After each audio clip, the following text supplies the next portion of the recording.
Song number two on MSI. And Tom, your thoughts on song number two first. Okay. Firstly, the mix was all wrong for my taste. Um, it seemed like they had an overall wetness that should have been brought back down a bit. The tempo should have been picked up a little bit more. The vocal needed a lot more excitement. The drums were big, but big in the wrong way. They again, this could have been accomplished by bringing them closer to your face with less reverb and just a little bit more EQ top and bottom to make them a little bit bigger. The song itself was okay.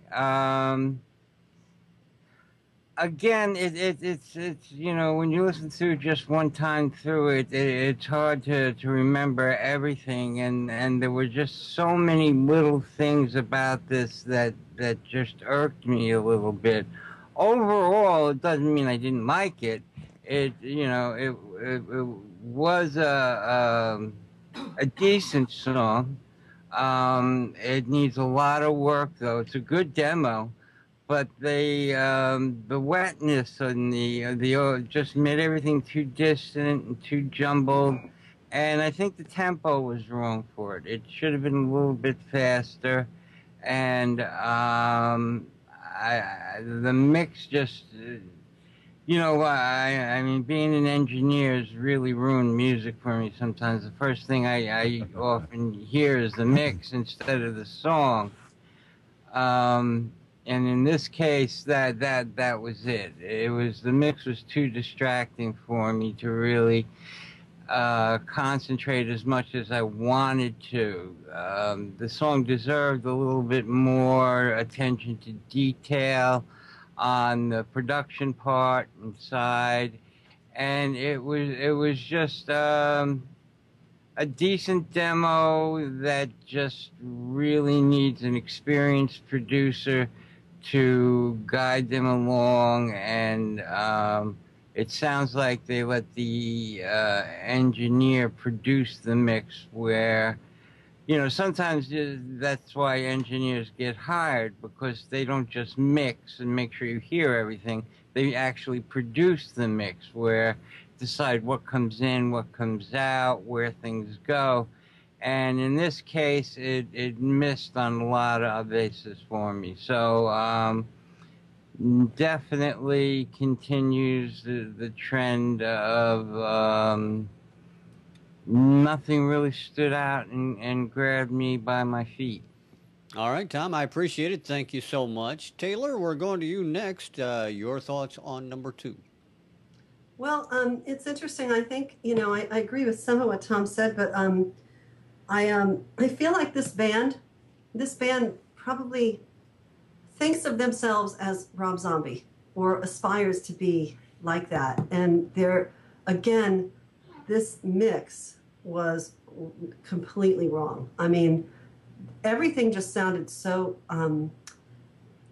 low. I mean, not just the vocals, but the actual music was low. It just felt like they had like a damper on everything, music-wise.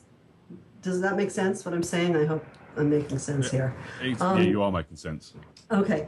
I really feel like, and this is not my kind of genre, just so you know, okay?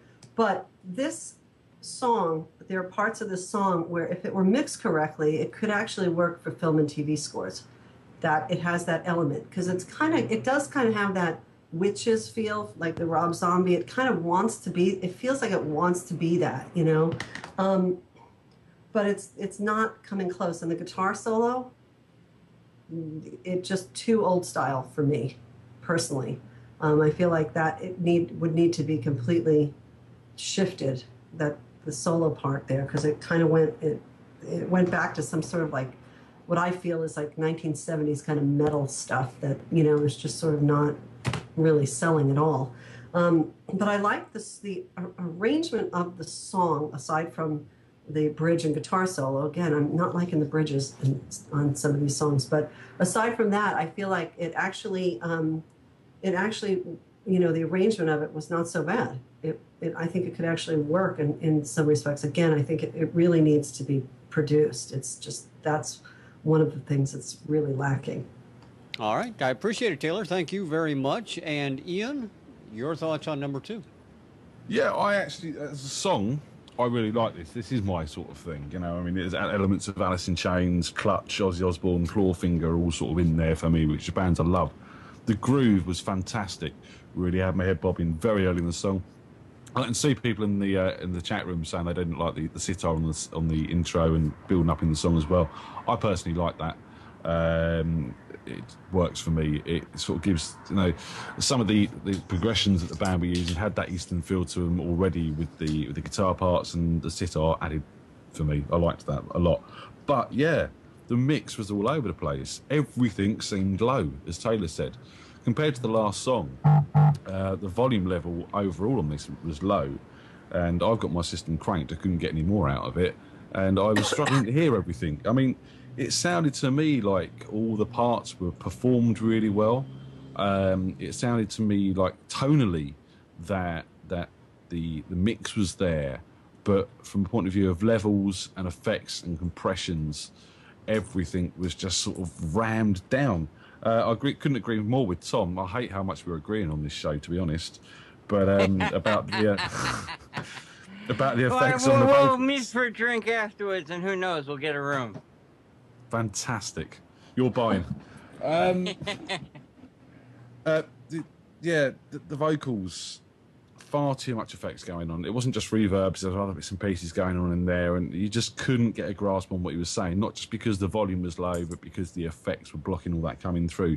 It needs to be hardened up. It's quite a hard vocal. He's got quite a strong performance in there, and I want to hear the vocal reflected with a strong sort of delivery on the sound. Harden it up, more compression, less reverbs, and bring it up in the mix. I mean, it is really a big mix issue. I think, the guitar solo was a bit 1970s, but hey, I'm a bit 1970s as well. I like that. I don't think that's an issue. I think guitar solos are slowly coming back with some bands. I mean, they have been missing from the charts for a very long time, but I think they're slowly sort of creeping back onto album songs and stuff like that. And this is a strong album song, if nothing else. All right, I appreciate that, Ian. Thank you so much. And to introduce that artist and song to everyone, here we go. The song is called Chipko Movement, and the group's name is WolfSinmons. WolfSinmons and Chipko Movement, thank you for sending that into MSI for our panelists to review. Now, the three of you, of course, have to decide on a song of the week. Every week we do this without exception, so you're going to have to fight it out and try and select a song of the week here. Do we do that together? Yeah, absolutely. Discuss it amongst yourselves, and I think we should go ladies first. Oh my God! Oh, thank you. I'm feeling like a gentleman tonight. Yeah, that's the way to do it, huh? Okay. Well, it would be for me. It would be between 1 and 2. And, I probably would say either 1 or 2 would probably get my vote, only because, I like the music on 1, and I like elements of 2 as well. Of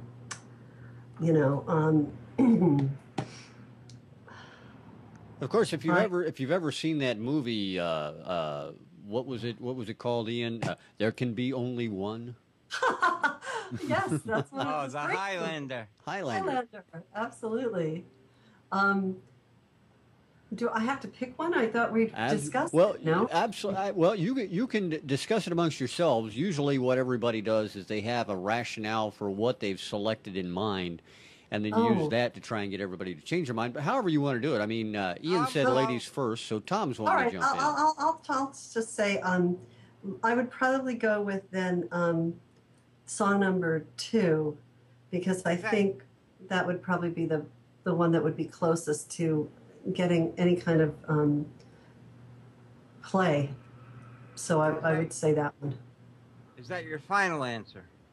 No, but that's the answer I'm giving you right now.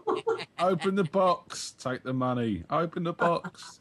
Take the money. I want the curtain. I No. want door number 3. That's what I want. Take the cow. Take the cow. Excuse me. This is going to be a rather strange choice for me, only because it had the least wrong with it and the best sound.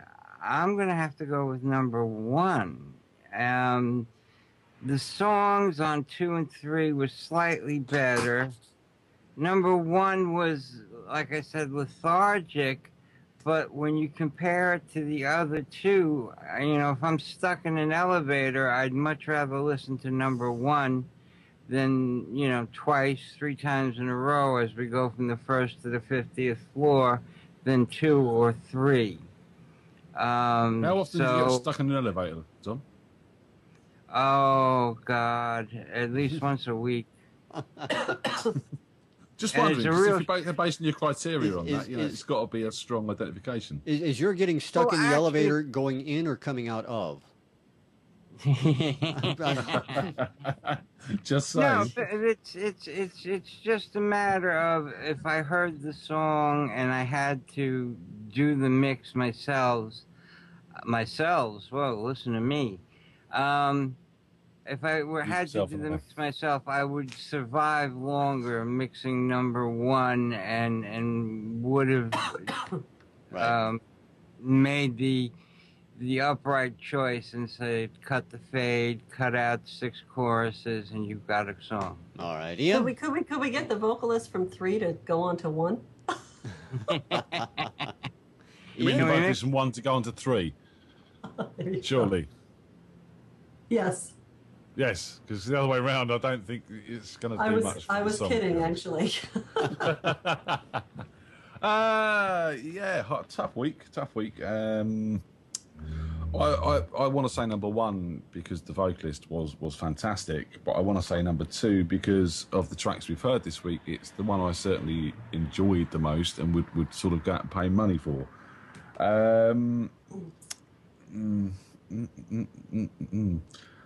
I could go with number 3 just to be awkward, but I think I'm going to go with number 2. It needs a remix, but the performances are there, the writing's there, the song's there. It needs some work from the mix point of view, but I think this has got the most potential. So I'm with Taylor. All right, so there you have it then. Song number 2, this week's Song of the Week on MSI. Again, that song was Chipko Movement from WolfSinmons, and we appreciate the fact they sent that in.